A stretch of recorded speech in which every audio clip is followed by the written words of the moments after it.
him being forced to perform these grisly enchantments against his will. So he's not only a prisoner, but he's also forced to work. So he's an American. And Stop. Stop. It hurts.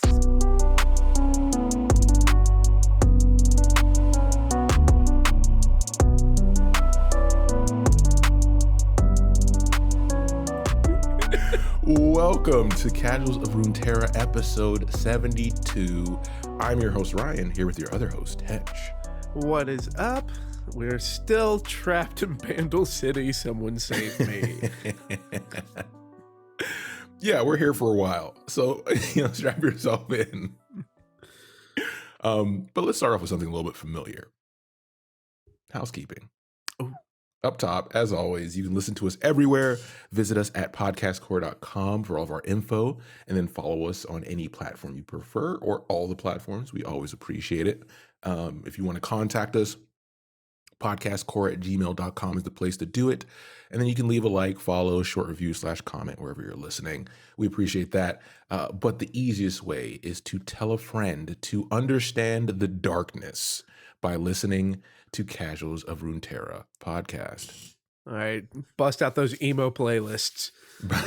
Somehow, because we're getting dark today. We're getting in our feelings today. Death Cab plays in the background. Softly, of course, it has to be. It would be funny if their albums never allowed your volume to go above a certain level. Yeah, like it just locks whatever device you're listening in on at like the level where it's just background noise. Like even if you got earbuds on, it's still just to the background of everything else. And it's like, oh, I'm in a movie right now. So the Yordle we're talking about today is the darkness himself, Veigar. By popular request by Hedge. I mean, if I'm going to talk about Yordles, I want to talk about the ones that I enjoy their stories. And so Veigar is less about his story and more that I liked playing Veigar just so I could annoy my friend group by blaring his voice lines on spam. The joke's on you. Stop laughing. It's funny because right now in the state of League of Legends, don't play that game. By the way, that's your warning. But in the state of League of Legends, Veigar is in a very unique place where he's uncapped and dangerous, especially on ladder. So he's never had a true cap. Yeah, we're starting to see him get back to like the old punishing Veigar days, where he's super fast, event horizon is broken, and he just destroys you no matter what you do. Yeah. You know what, Riot, if you want me to play League of Legends again, just go ahead and put DFG back in the game. That stands for Death, Fire, Grasp. And I'll come back. Well, let's hop into it. Darkness Gaiden. What are we starting with? I hate that so much. Okay, so as far as with the spell, the reality is that most of like the spells with this block were given to Senna. So there is a spell that I'm going to talk about, but it is not an independent card. But it's something very important if you're going to end up playing around with Veigar. And that's going to be the spell Darkness. And it is a 3-mana slow speed spell that deals 2 damage to an enemy. And it's only created by other cards. And when we get into Veigar's card, well, the damage that Darkness does is important. And it's not necessarily capped at 2 damage, much like how Veigar doesn't have a true cap in League of Legends. So it is a fun... I like it because it's, like damage effects are always going to be good. This card would not be good if it weren't for the fact that like you can buff its power. Because otherwise it's 3 mana for 2 damage with slow speed, Mystic Shot, Laughs, and PNZ. Yeah. It was definitely unique because it was an introduction of essentially kind of a new archetype, right? This is not the darkness effect. You want to build around it, which I think was what, for a lot of people, was kind of confusing from a thematic standpoint because Veigar and Senna, like first of all, we didn't know we were getting another Senna, and then when we did get another Senna, her pair card's Veigar. Like we get the part of the darkness when you think about the Rune King storyline and what happens to Senna. Go listen to that series we've done way back in the day. Mhm. But it is still kind of an eyebrow raiser. It was definitely an eyebrow raiser. Not to mention that like Senna's card also just doesn't even play with Lucian's. Like, so not only did she get printed back again, she did not recognize that man. She was like, nope, nope, no husband for me. But a thing that we do love to talk about on this show, when you look at Darkness's flavor text, it actually kind of like gives a more serious look to Veigar, because once we get into Veigar, very little of it is serious after his origin. But the flavor text here is there's a little of fear in everything. It lays quietly at the heart of mystery. It is the spark of joy and awe and wonder. It grants life, its purpose, death, its power. It is everything. It is nothing. And it's like, that's that. Okay, now bust out the emo music. It's funny because fear has become a very popular theme in a lot of media like this these days, right? We talk a lot about anime here.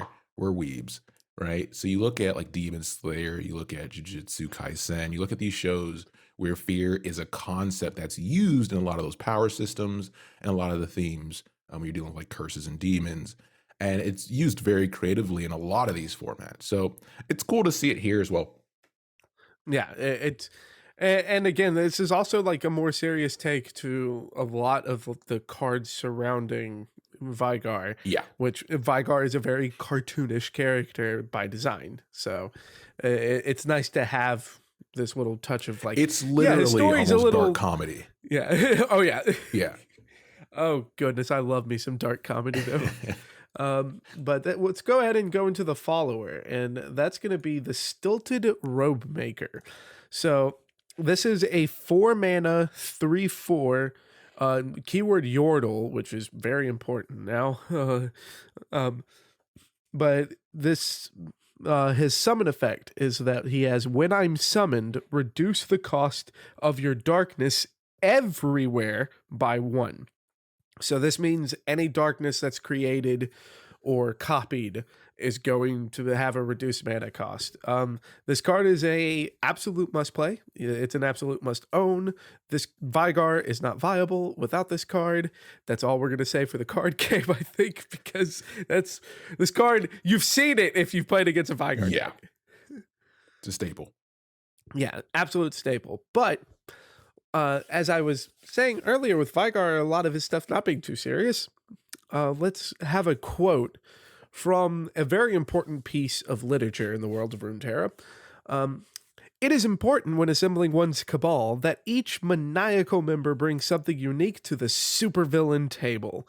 One of my fellows, for instance, has a lethal sense of style. And that is an excerpt from Chapter 4 of How to Be a Supervillain by Lord Veigar. All right, and this is like stuff that I love that Riot does when they're having fun with the stories, because I want to try Craggy Ice. I want to see. I'm ready for the KDA concerts. I want to see the return of Pentakill. It's like, they have fun with like all the side bits. I would buy How to Be a Supervillain by Lord Veigar. At the beginning of the day, it's a game, right? Like it's supposed to be fun, regardless of how the lore pans out. But Veigar is an interesting aspect, and we'll talk about at the end of this some other things that will give you a good sense of his story and how Riot can handle his story moving forward when incorporating him into like the Arcane universe and stuff. Because there's some cool stuff they could do there, some very creative stuff they could do there. But let's talk about the man himself, Veigar or Veigar. I've never really looked up. I think either pronunciation is good. I feel like Veigar is one of those characters. It's like whoever got you into League of Legends, you Yeah. heard them say their name one time, and it's like, okay, well that's it. Yeah. I'm not gonna try to figure it out. Is what? How did you say it? Veigar. Veigar. So if it shifts throughout the episode, oh well. All right, let's do this. We don't get paid. Y'all email Riot, no, right? Like that's Riot's problem at that. They could have made him John Smith, but they didn't. Right? They made a choice. They made a choice. So we start off with Veigar, and he's a Yordle that's different. So we talked about Poppy, who also is a Yordle who's different. And that's what you'll see a lot with the Yordles that are champions, or they kind of go outside the box.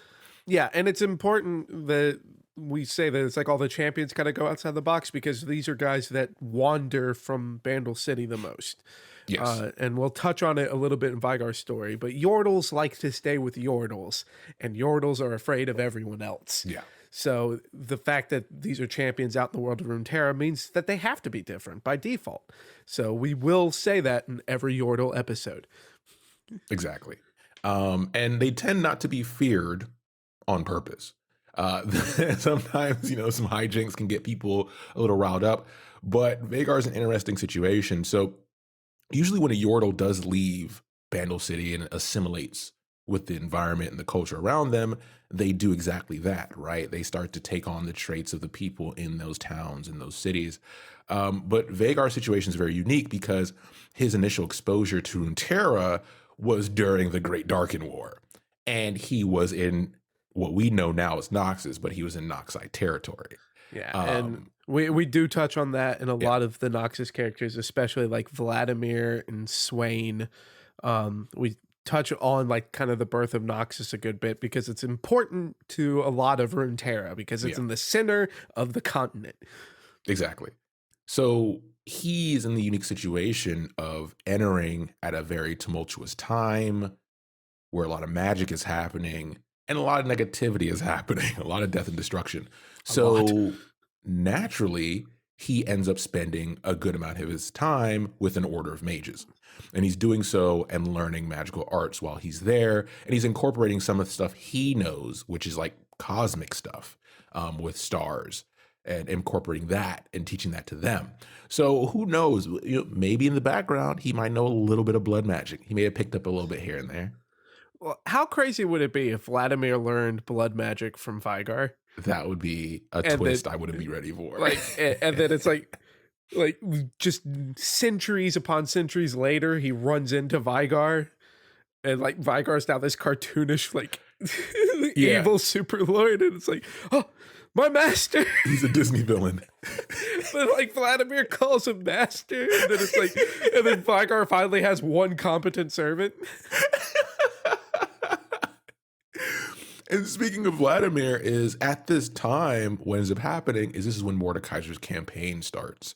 Obviously, we'll talk about that when we get to Mordekaiser's episodes, but essentially his armies are traveling through these, Noxus territories and just destroying everything and conquering what's left. And Mordekaiser himself actually comes across Veigar.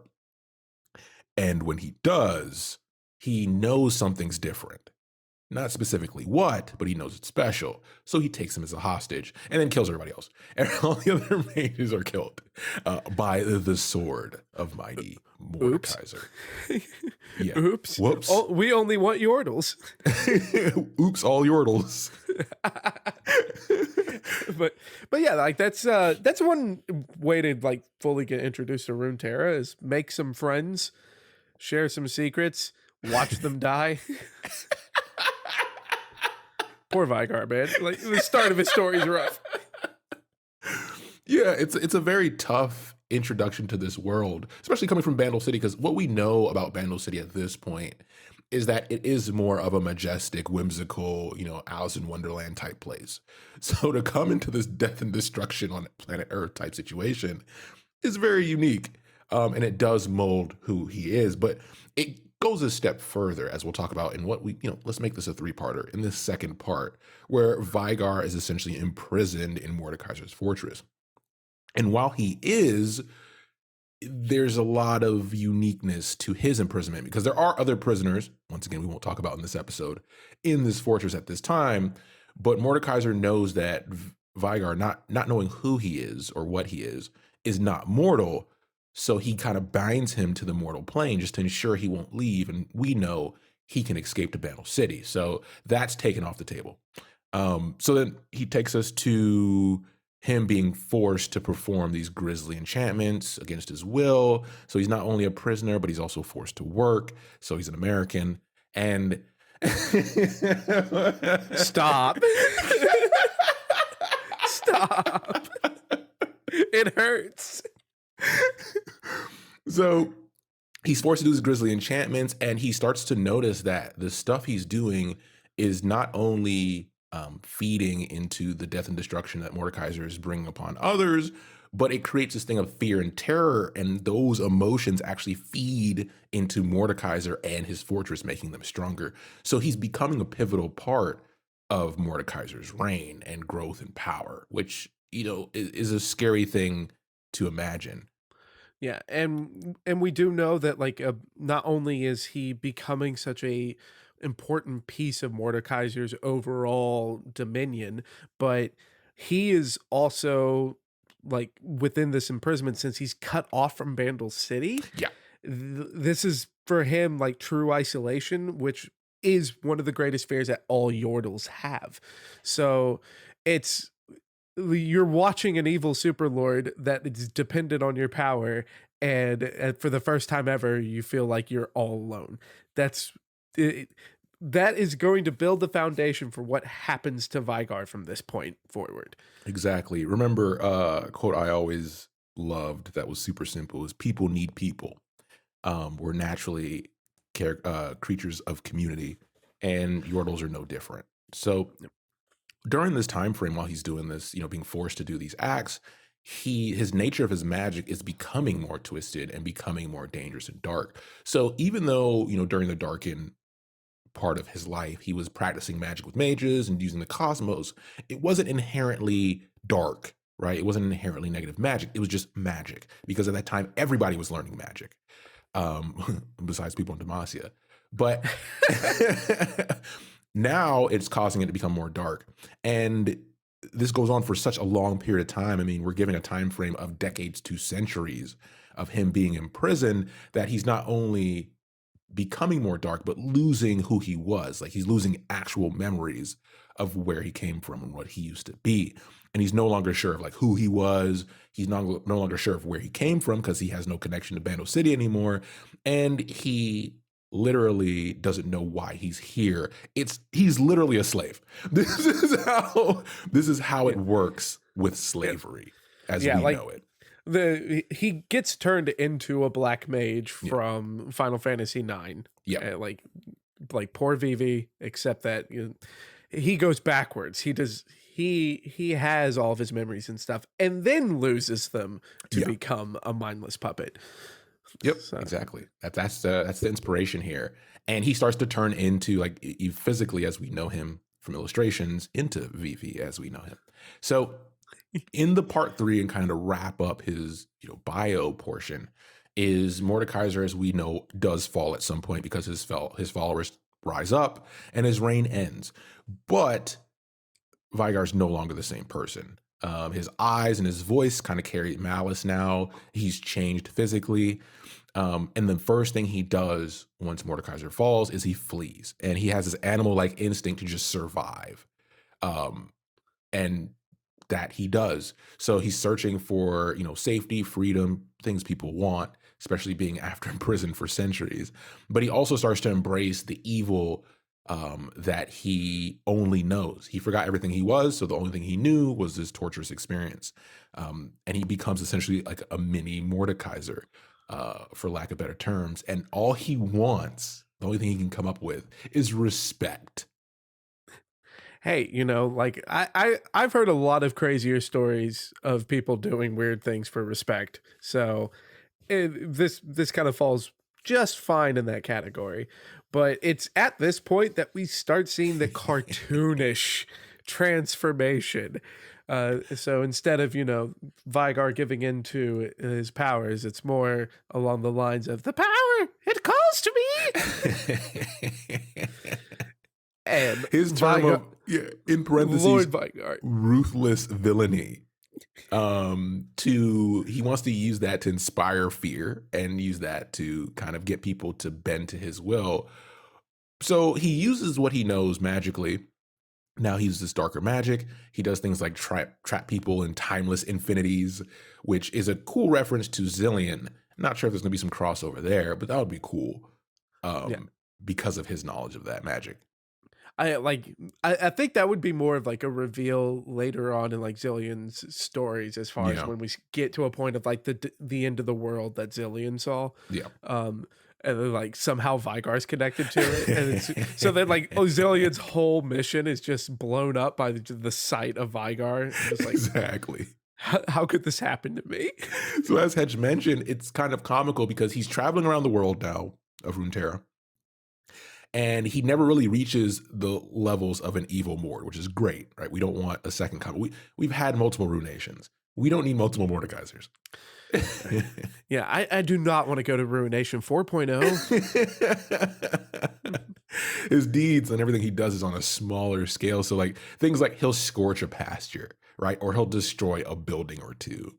But then he also does kind of these things where he'll drive out a dangerous band of foes from a town, or he'll kill a bunch of feral wolves that are hanging out around a town and leave their bodies out there. And people can't really connect whether everything is part of a bigger plan or if he's just doing these small malicious things. And sometimes they're to the benefit of the people living in these towns. And like that's the thing, is that since it's to the benefit of the people in these towns, a lot of people have no idea that Veigar's evil. Yeah, exactly. Like he's basically just this kid in costume, going around and helping out, and it's like, who's that little boy's parents? I want to thank them. But then also like goes and imprisons someone in time, and it's like, so then it's like, wait, that's not even possible. How did that happen, and why did you do it to this poor man? Like, it doesn't make sense. So like Veigar now just is fully embraced being Lord Veigar, but doesn't know what to do with it, because part of his goals of respect is that people fear him, and he already believes that some people have learned to fear him. Yeah. So he's getting what he wants, he thinks. And we're just at full cartoon levels now with Veigar after such a like gritty beginning. Yeah. Oh yeah. It's one of those things where like now at the end of the story, in his mind, he thinks he's on his quest to become the world's most wicked villain, right? And he won't stop until he brings everybody to their knees and brings demise to all those who underestimate them. That's where we're left off. But as Hetch mentioned, it doesn't really play out that way. So, when you look at this, the card itself, it's definitely meant to push this archetype of the darkness, that theme deck, right? So his cost is pretty straight. It's 4 cost, 1/4. And when he came into the game, I must say, Riot did a good job of balance. Darkness decks were fun to play. There were people that enjoyed them. They weren't too disruptive to the meta, but they also had to be respected on a level. Like they actually worked very well, but they weren't super overpowered. So they did a good job with managing this across the board. Unlike some other Bandle City stuff, but we won't get into that here. Yeah, well, stay tuned for our Nar episode. The card that's good in every deck. So Veigar is a 1/4 for 4. And he has, when I'm summoned, create a darkness in hand, which Hetch talked about earlier in the episode. And if you don't have one at round start, if you don't have one, that's when you create it. And then at round start, grant darkness everywhere 1 extra damage. So that's the constantly scaling damage throughout the game. And to flip them is not that hard. You just have to deal 12 plus damage with darkness. Yeah, and there are a couple cards, like some of the Ishtali cards that came out that double up your darknesses. So like you can kind of burst this out a lot of times, and that's what makes Veigar kind of scary, because once he flips, you're on a clock. Yeah. Yeah. So when he flips, he has when I'm summoned or round start, create a darkness in hand if you don't have one, and then round start, grant your darkness everywhere 1 extra damage. And then when you cast darkness, it can target anything. So there's no more bounds on it. And then he gets the +1/+1 as usual. But yeah, it's definitely a clock situation with him in combination with Senna. You're trying to kill them fast or get rid of most of their resources because darkness decks are real good at managing resources. Yeah, and the big thing is really just trying to stay ahead of them because that target anything at that point is going to be like 6 damage to face, which is already a lot, and that's happening at 3 mana. So, uh, or if you've got this. I already forgot the name of the card and we just talked about it. But if you reduce the cost of your darknesses, Yeah. it's going to be even less mana, just straight to the dome. Yeah. And it's a terrifying place to be. But I think this is, a nice breath of fresh air since we had just talked about Poppy, because this card is perfect as far as like showing how Veigar plays in League of Legends. Yep. This is a great translation. Poppy was not, but this is a great translation because like this is how Veigar feels. It's just like early game, it's not too bad. It's not too bad, and then you die. And we get more here from the book of how to be a supervillain. I would buy this book, Riot. Just go ahead and make it. I will buy it. On the first side, we get, this world will fear me. It will wear my scars for all eternity. It will ache under the weight of my power. It will shudder under the shadow of my enormity. What a legend. What a legend. And then on the second side, it's just like 3 lines of maniacal laughing. And it's spelled out, with the every now and then the M so that it's an evil laugh. Yeah. It's just 2 lines of laughter. Why would you put that? It's in chapter 12. So like this is a fairly long book. Oh, it's so good. But yeah, I love go this. ahead. Yeah. But I again, like the Veigar's beginnings are very gritty. And I think like if Veigar was to be introduced into Arcane, or if we were going to get more of like the beginnings of Runeterra in a show like Arcane, like they could play around with Veigar a lot, because then you could just be like, yeah, the whole legend of immortality that Brahm Darkwill was hunting for was the legend of Mordekaiser's assistant. Yeah. And it ends up just being Veigar. And then everyone's just staring at it. And it's like, oh, immortality was real, 1. And then 2, it was a Yordle. Like, could you imagine that that's like the way that they just tie Veigar into like the birth of Runeterra? It gives them the space to take, any serious, the events around him are very serious, but it gives you a reasonable comic relief angle on it. So one reference I mentioned early in the episode that I wanted to talk about was in My Hero Academia, which is a popular anime/manga at the moment. There is an episode that they do kind of a background story on a character named Twice. And he's one of the villains in the story. And Twice is unique in the sense that he is sort of like a Moon Knight type personality swing, because he can clone himself, but then he starts to forget which one is the real clone. And this leads to some personality defects over time that kind of give him more of a bipolar type approach to things. But he also is comic relief for that group of people. And I remember the reception to that episode where everybody was like, this was a lot better than it should have been because of how it was handled in such a short time frame and how it was a very dark story presented with some comedy.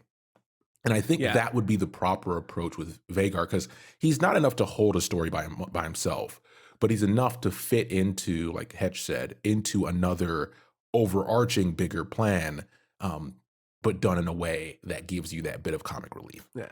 That's definitely not something I thought of just kind of having him like on the side to just kind of level you out. He would have been nice to have in season 1 of Arcane, especially like with the breakdown of Powder. Like that, we could have used a little bit more of the comic relief, because some of those scenes were rough. Arcane was rough when it came to comic relief, but I think we're gonna get it soon. I hope the studio, what is it, Fetish, or I forgot what their name is. They just got bought by Riot, by the way. So hopefully that works out. It can also go bad, but we'll see what their comedic chops are going to be like as we move forward. Because every season can't be just art. It's too much. It's too much pain and suffering. You got to give us something. Help us out. Help us survive. And Veigar could be that, or Ziggs once we get into that episode. Dude, yeah. Now that Jinx is fully turned, I think we can start to get into the silly aspects of destruction. I think so. Yeah, like it's because Jinx finds it funny at some point. Oh yeah. Yeah. Jinx has her sense of humor. She's not like Powder. Exactly. Yeah. So, with that, that's essentially it for this episode. Veigar is fun. I've probably said his name 7 different times. I don't know which one. I don't know which one it is, man. I don't know. I've had a great time here talking about Veigar. Veigar. That's what we should have done. Missed opportunity, but yeah. And if you dislike that, remember that's Riot's problem. So email them. Just email us if you want to hear more. So as always, guys, thanks for listening, and we'll be back soon with the next Yordle episode. Yordles, of course. Take care, everybody.